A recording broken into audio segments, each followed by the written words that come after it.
The number of people who are followers of any sort of traditional religion has dropped dramatically, especially in the modern developed countries. In the pre-modern or developing countries, the numbers of religious believers are much higher.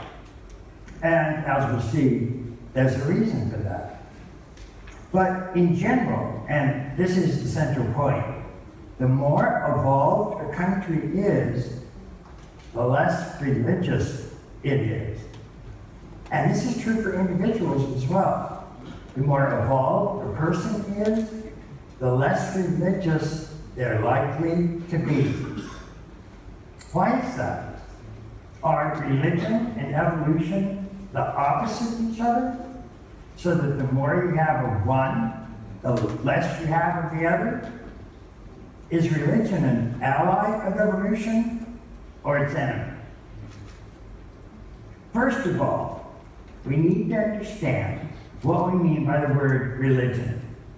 There are at least two very different meanings of that word. One meaning is called religious intelligence or spiritual intelligence.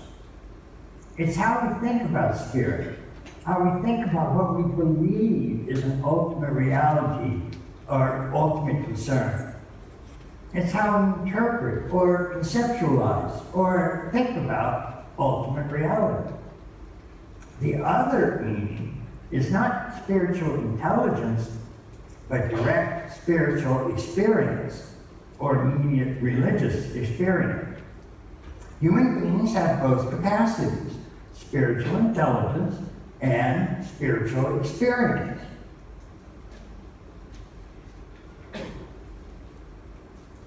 In certain instances, like listening to beautiful music, walking in nature, making love, having a peak experience or an altered state of consciousness, humans can have a direct spiritual experience.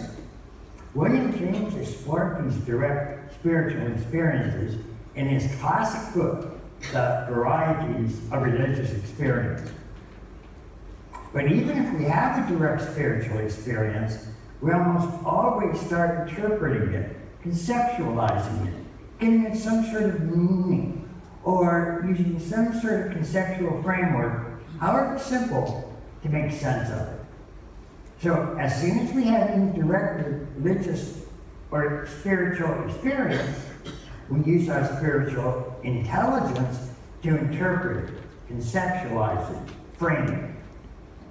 We have spiritual experience and we have spiritual intelligence. Sometimes people have not had any direct spiritual experience, but they have lots of ideas and thoughts about what spirit is or what they think spirit is like. Most people have some sort of idea of what an ultimate reality is like, or at least what the most important reality or ultimate concern is for themselves. In other words, they have some form of spiritual intelligence, however vague or crude, but they have no direct spiritual experience. Some of these people even have very advanced spiritual intelligence. They've read texts from all the world's great religions. They know all sorts of theological theories and ideas. They thought a great deal about spirit and ultimate reality. They might even have tried to weave together all of the latest leading-edge versions of modern science into a new paradigm, and then claim that this new paradigm represents a mystical interwoven unity of all reality, just like Zen, or Taoism, or Vedanta says. And yet, even though they believe this theory, they themselves have never actually had a genuine spiritual experience in their life. So when it comes to spiritual reality, they have lots of knowledge by description or spiritual intelligence, but no direct knowledge by acquaintance or direct spiritual experience or satori or enlightenment. On the other hand, others have had a great deal of spiritual experience, or several of them, but they can't articulate it well or show how it relates to all the other areas of life. They have much spiritual experience, but not much spiritual intelligence. These two forms of religious engagement, spiritual intelligence and spiritual experience, are very different in their fundamental nature, and recognizing that difference is truly important, as we'll see. These two forms cannot be completely separated from each other, but they are different in several important ways, and it's crucial to recognize that difference. Spiritual experience, in its highest form, is claimed by its adherents to be a direct and immediate experience of pure oneness with an ultimate reality. This experience itself has been known in almost every major culture throughout history and around the world, and given names such as enlightenment, awakening, metamorphosis, satori, moksha, fana, the great liberation. And this is said to result in states described as ultimate unity consciousness, divine oneness, pure unity, infinite wholeness, or the supreme identity. Supreme because it is said to be one with spirit, and thus one with the entire universe. And this oneness is said to constitute a person's real self, or true self.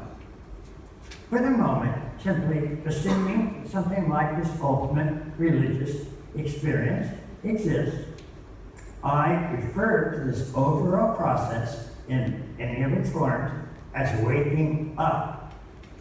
Waking up is the ultimate form of spiritual experience. Spiritual intelligence, on the other hand, is one of up to a dozen multiple intelligences that all human beings possess. That is, in addition to cognitive intelligence, we have emotional intelligence, moral intelligence, aesthetic intelligence, linguistic intelligence, interpersonal intelligence, and yes, spiritual intelligence. These are not so much experiences as they are intelligences.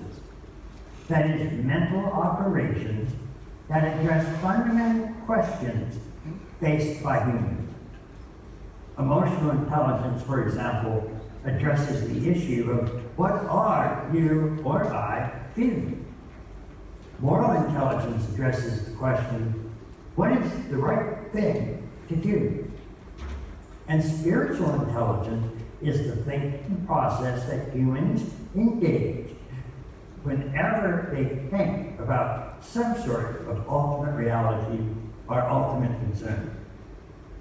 A person might use their spiritual intelligence and decide there really isn't any spirit or ultimate reality. They're atheistic. Or they might conclude that they just can't decide that issue. They're agnostic. Or, as I said, they might look at today's leading edge sciences and come up with a new paradigm about a fully interwoven and unified nature. In any of those cases, they're using their spiritual intelligence because they're thinking about ultimate realities. Now, like all multiple intelligences, spiritual intelligence grows and develops through a well-known sequence of developmental stages.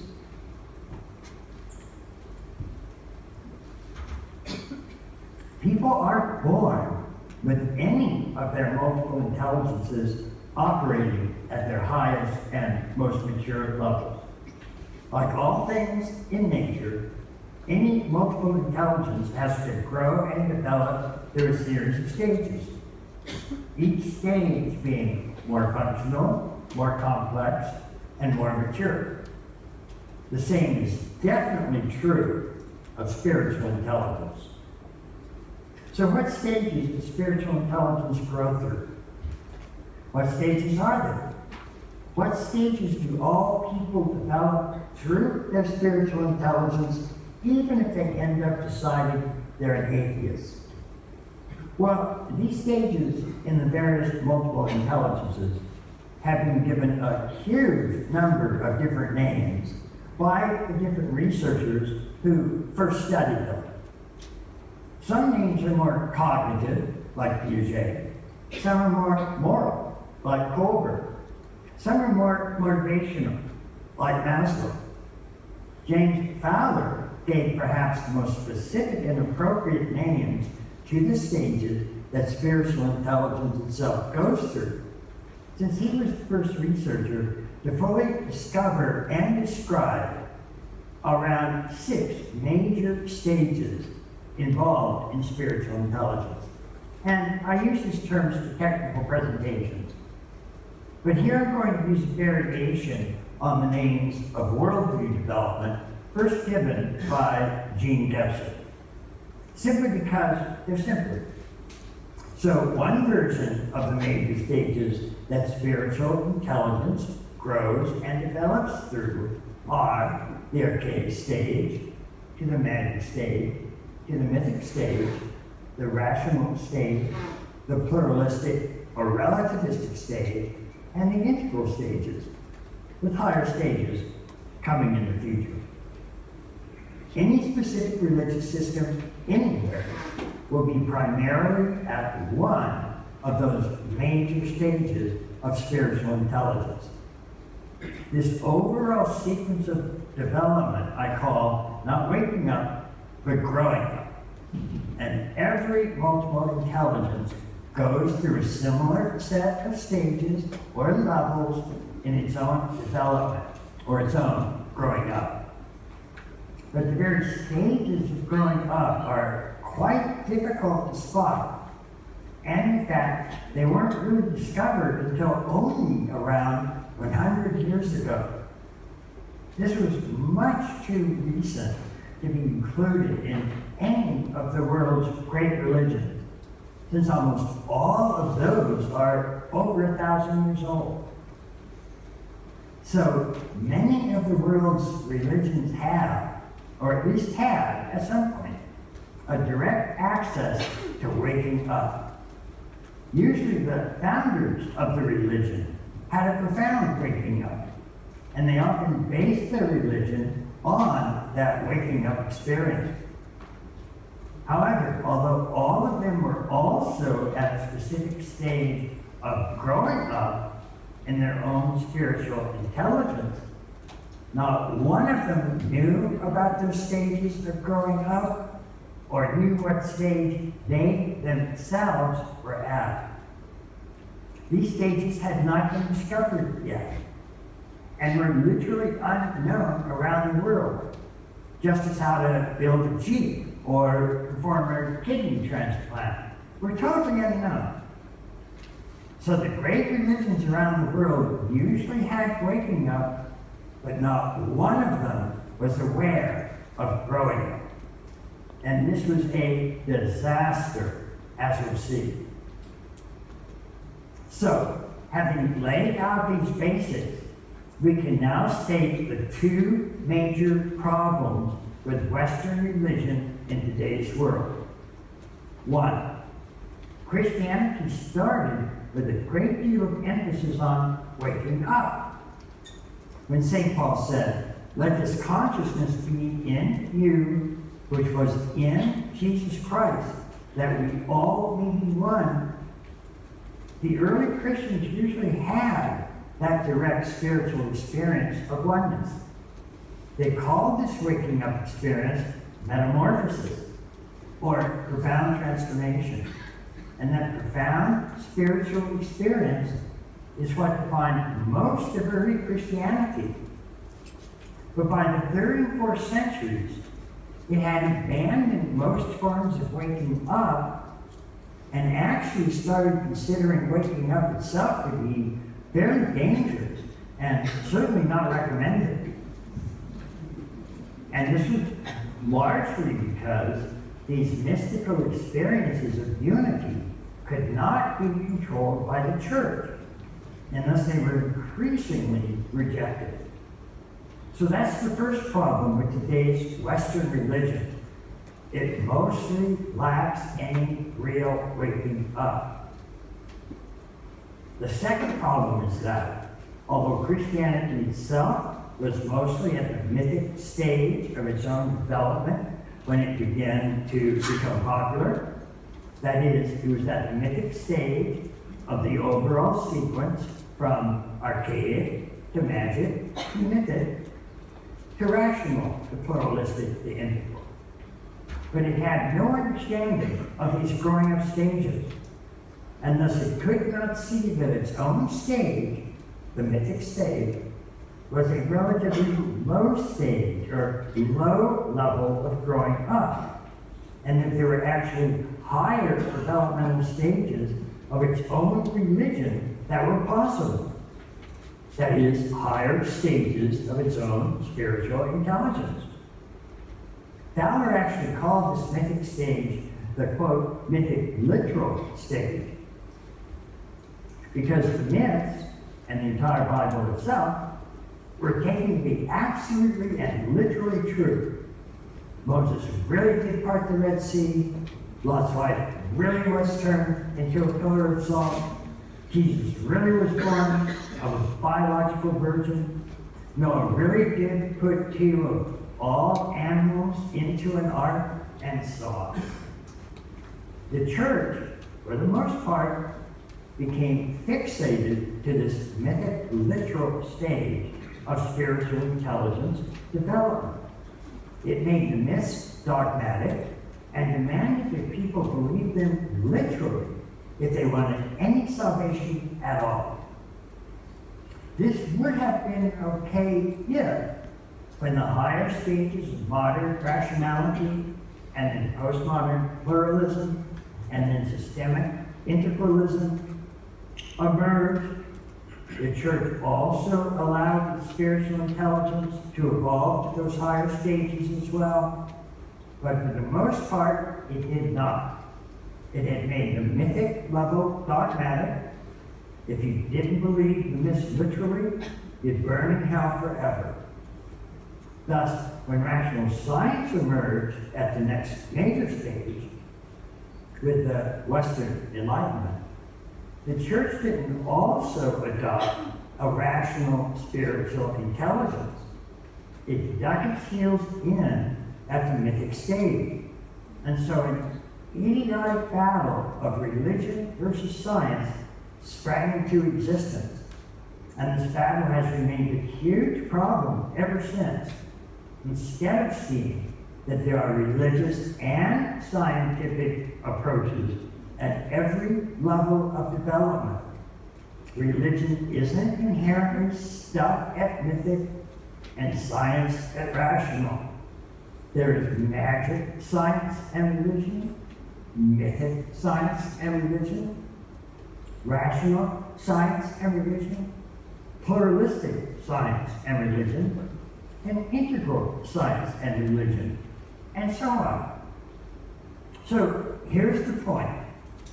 As cultural evolution continued from mythic to rational to pluralistic to beginning integral, religion in the West, instead of following that evolving trend, as did all the other human disciplines and multiple intelligences, instead dug its dogmatic heels into the mythic stage and stayed stuck at that level. Thus, the more that people themselves continue to evolve upwards with culture into rational and pluralistic and integral, the more and more that people increasingly saw typical religion as childish and completely unbelievable, which in this case, it definitely was. And thus, starting at this point, the more evolved the person was, the less religious they were. And religion was no longer an ally of evolution, it became an enemy of evolution.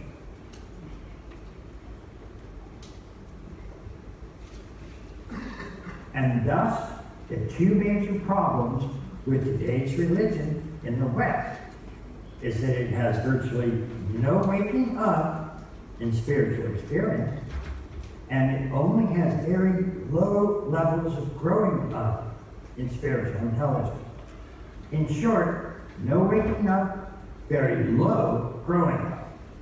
And that is exactly why less than 11% of Northern Europeans want anything to do with that belief system. Who can blame them? And this is precisely why, in Western societies, the more evolved a person is, the less religious they tend to be. Religion is not an ally of evolution. It is a preventer of evolution. Something is obviously very, very wrong with this arrangement. But a religion of no waking up and very low growing up silently crept into Western culture at large. And these massive deficits have directly contributed to and helped to drive the widespread culture wars that today are indeed threatening the existence of Europe and Western culture in general. With the Western Enlightenment and the emergence of the rational level of growing up on a fairly widespread scale, the death of God was loudly announced, which actually meant that there had occurred the death of the mythic God, the God of the spiritual intelligence of the mythic level. Spiritual intelligence itself, or the possibilities of spiritual intelligence, like all the other multiple intelligences, actually continue to evolve. But religion, by remaining fixated at the mythic stage, was left behind as cultural evolution continued its inexorable unfolding. The leading edge of culture had evolved from mythic traditional to modern rational, and it then unfolded from modern rational to postmodern pluralistic relativism, starting in the 1960s, and it now stands on the brink of a major revolution from postmodern pluralistic relativism to a genuine integral age. But we'll come back to that later. This new postmodern era was strongly announced by the student riots in Paris, May 1968, and the leading edge of Western culture remained faithful to the attitude of these postmodern student rioters. It became a common cultural belief in today's postmodern era that Western culture is a disaster for the entire world, that Western culture is the source of all oppression, all victimization, all marginalization, all racism, and all sexism. All of the world's serious problems will be solved when Western culture is finally destroyed. And what is required instead, this stage announced, is a multiculturalism that values equally each and every culture in the world, which is a critique that utterly overlooks the fact that the belief in multiculturalism itself is found only in Western culture. No other culture anywhere in the world believes in multiculturalism except postmodern Western culture. But this multicultural belief is now taught at virtually every major Western university in existence.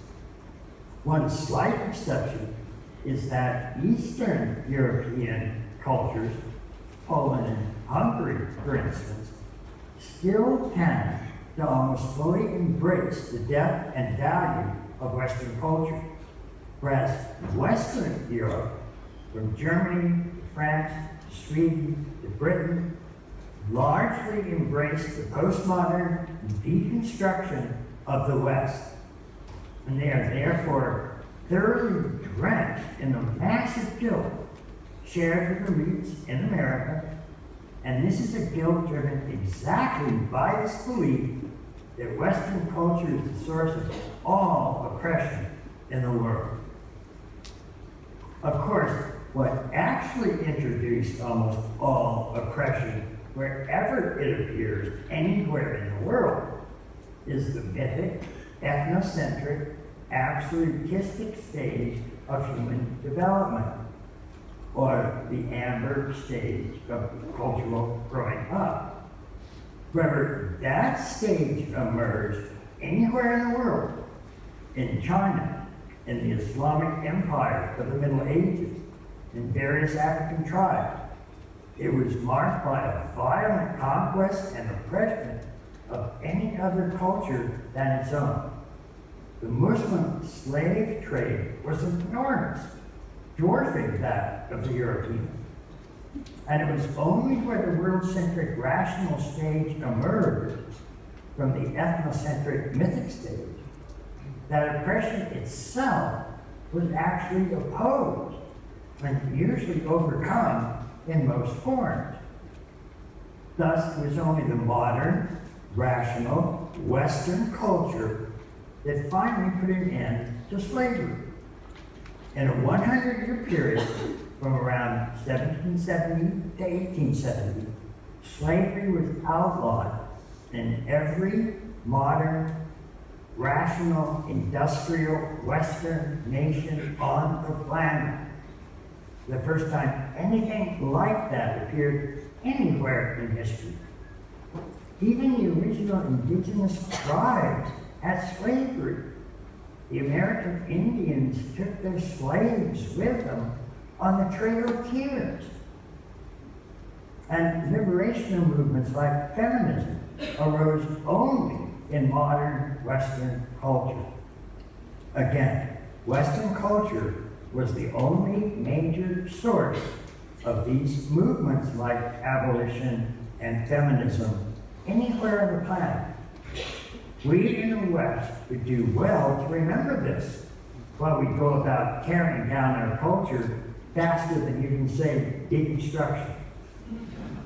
It was the West which first evolved to the pluralistic relativism of the postmodern green stage of growing up that actually introduced all of the values of multiculturalism, which include inclusivity, diversity, and non-marginalization.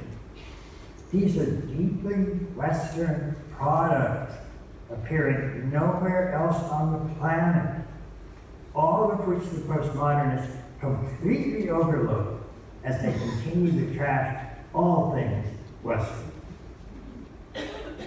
Of course, we can and should be critical of today's culture, but only from the next higher stage of cultural evolution itself. That is the integral or systemic holistic stage, and not by celebrating an extremist form of the postmodern relativistic stage that's caught in self-contradictions everywhere it turns. As we just saw, the postmodern pluralistic values of inclusivity and diversity and multiculturalism only emerge at the pluralistic stage of development. A person has to have developed from archaic to magic to mythic to rational to pluralistic before they will even find these postmodern values attractive at all. And yet the postmodernists completely attack and deny any form of hierarchy. They attack not only dominator hierarchies, which are indeed evil, but they also attack the growth hierarchies or evolutionary hierarchies that involve the very process of growing up that produces the postmodern values in the first place.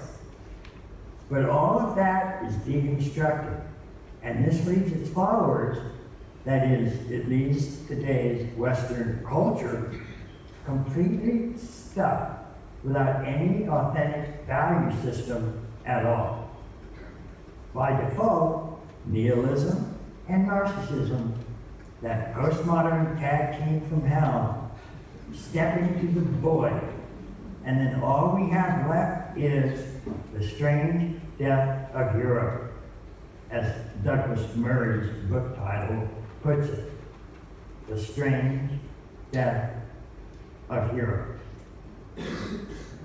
Just how serious the situation is becomes obvious when you realize that precisely when the cultural leading edge of postmodernism has totally failed to provide any real meaning or significance or unity or solidarity for the people of Europe and the West in general, as citizens anxiously look around for something to fill that meaning void, they can no longer count on traditional religion to help them out.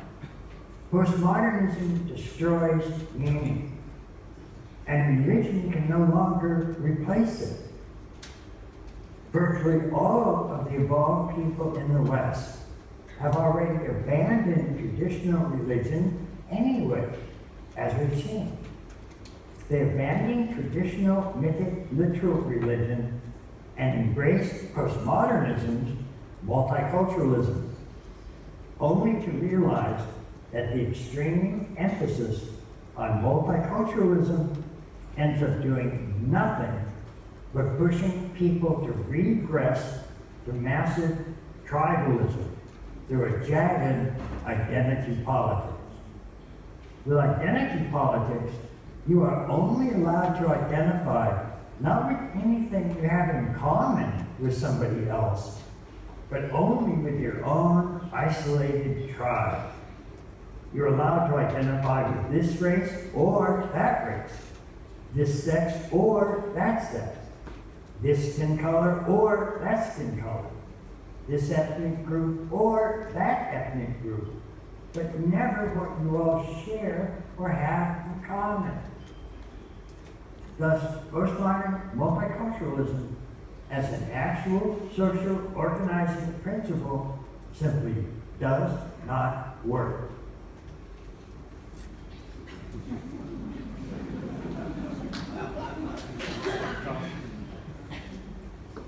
Multiculturalism is, in essence, a very good thing, and we want to embrace it. But for it to actually work, it must rest on a deeper underlying principle that actually unites the many different tribes and effectively holds them together. The whole point of an organizing principle is that everybody it organizes has to find value in. And yet multiculturalism, as defined by postmodern identity politics, is nothing but a multi-tribal celebration. It values only how each tribe differs from the others, not what they all share.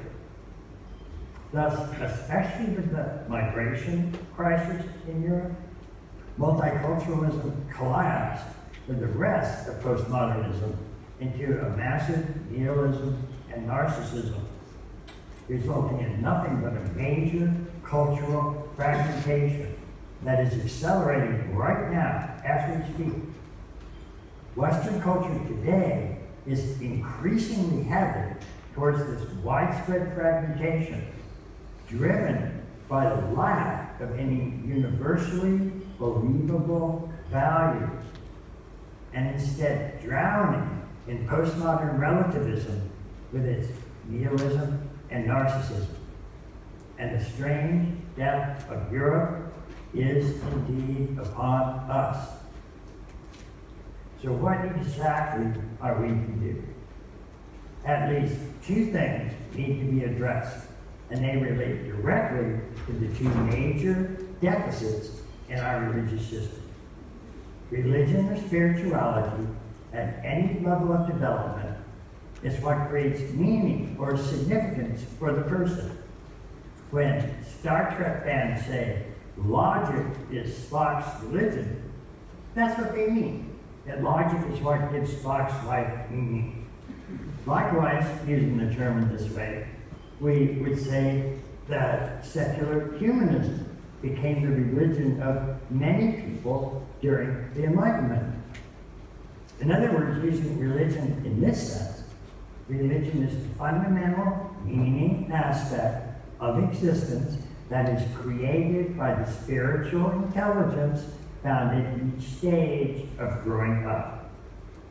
There is magic religion, like voodoo or Santiery.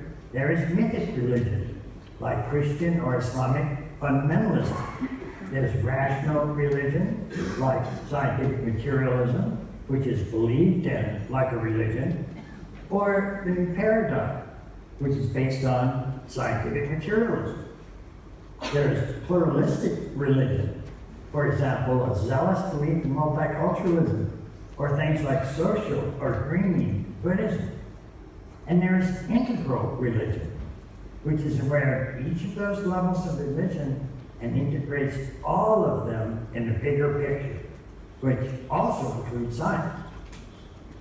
So, what we have overall is that today's West is in a huge culture war between the values of the old religion coming from the amber mythic level versus reductionistic scientific materialism coming from the orange rational modern level versus a rampant relativism coming from the green pluralistic postmodern level.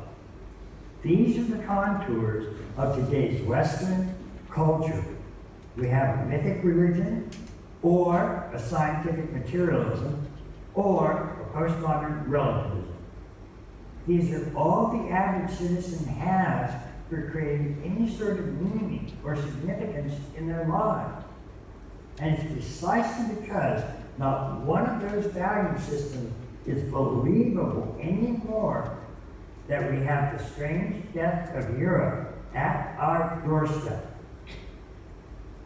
Literally, the only way out of this mess is through a continuing evolution from the relativistic stage to the integral stage of growing up. Right now, around 25% of Western culture is at the pluralistic, relativistic stage. But that is the highest stage of most educated individuals, and thus most of sophisticated culture in today's West comes from the stage of pluralistic relativism, with its rampant nihilism and narcissism. Only around 5% of the population is at any of the integral stages of development. But there's some good news in all this.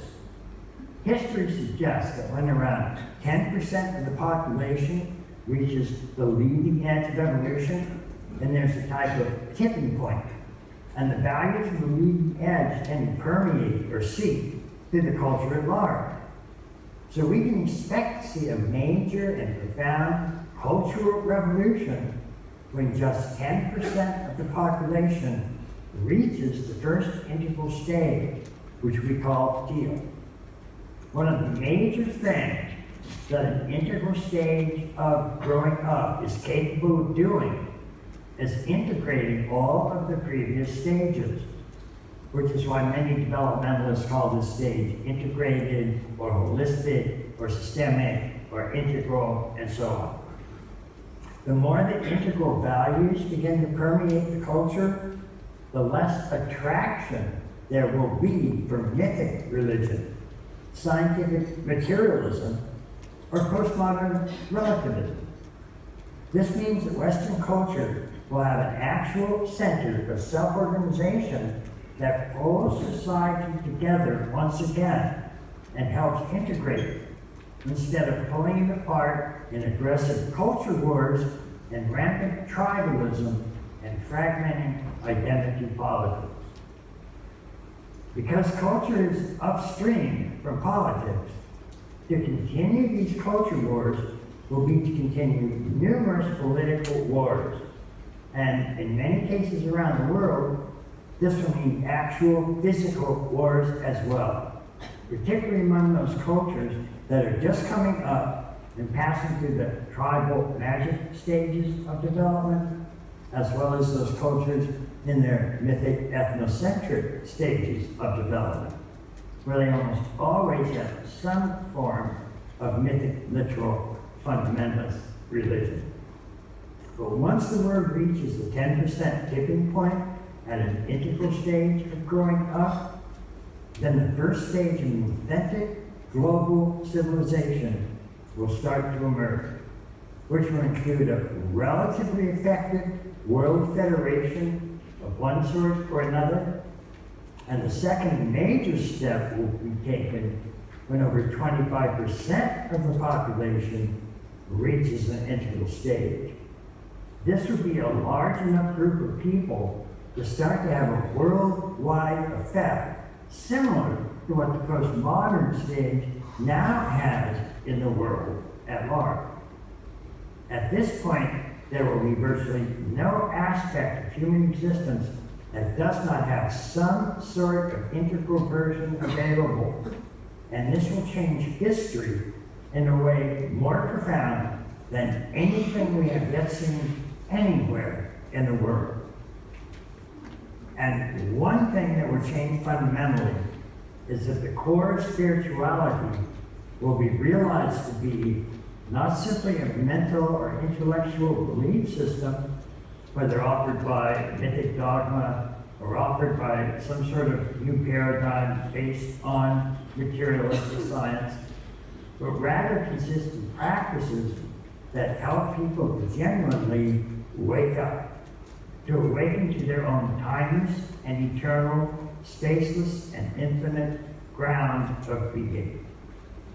The great traditions always distinguish between what they call relative truth and ultimate truth. Relative truth is truth offered by, for example, the natural sciences, physics, chemistry, biology, sociology, and so on. Any truth that relates to the manifest finite universe was considered a relative truth. These types of truths always need to be included in any comprehensive approach to reality. But then there's also ultimate truth. And this refers not to any relative thing or event, or systems or groups of those relative things, but to the timeless and eternal ground of all of them. Only through effective spiritual practices of waking up can ultimate truth be realized. And this is a crucial aspect of spirituality that the West so desperately needs. How could a culture exist that had access only to relative truth and no access to ultimate truth? How could its members find any sort of ultimate meaning or significance in their lives? And the answer is, it couldn't and they can't. This lack of access to ultimate truth is perhaps the greatest cultural deficit that the West faces. The introduction of effective means of waking up is the one item that will make religion or spirituality attractive to educated and evolved people.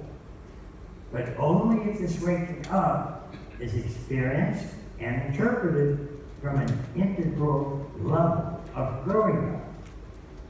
And if this is introduced, we can expect to see the percentage of the population that's drawn to such an integral spirituality start to increase from its present 11% to 20% or 30% or higher. What's even more significant is that the influence that this integrally awakened population will start to have on the culture at large will be staggering.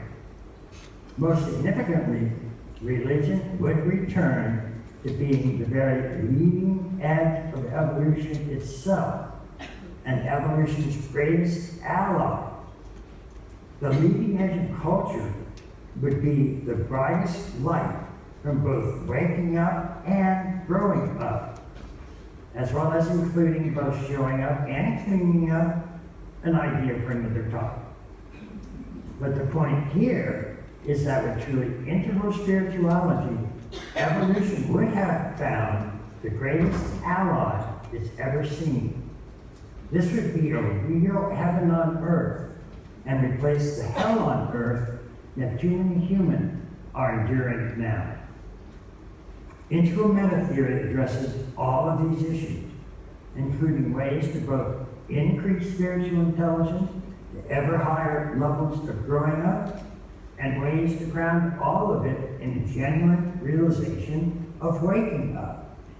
It does many other things as well, of course, but it definitely addresses this dual deficit of Western religion that has damned our culture for ages. As we move into the coming future, there will be major and profound transformations in many areas: technological, economic, educational, cultural.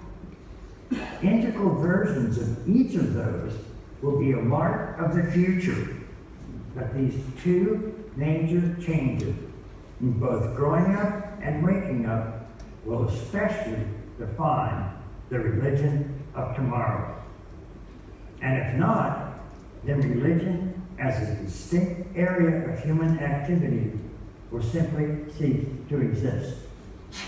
And humankind, on the whole, will lose all access to ultimate truth, which would be a disaster of infinite proportion.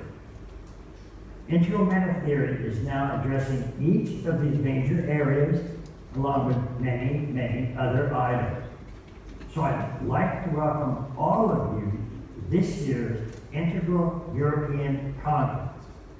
And if you take one point away from this talk, please take this point. If we don't actually end up seeing the strange death of Europe, it will be because of the work that all of you here are doing. So I'd like to thank each and every one of you and wish you all the very, very best. Thank you. This is Ken.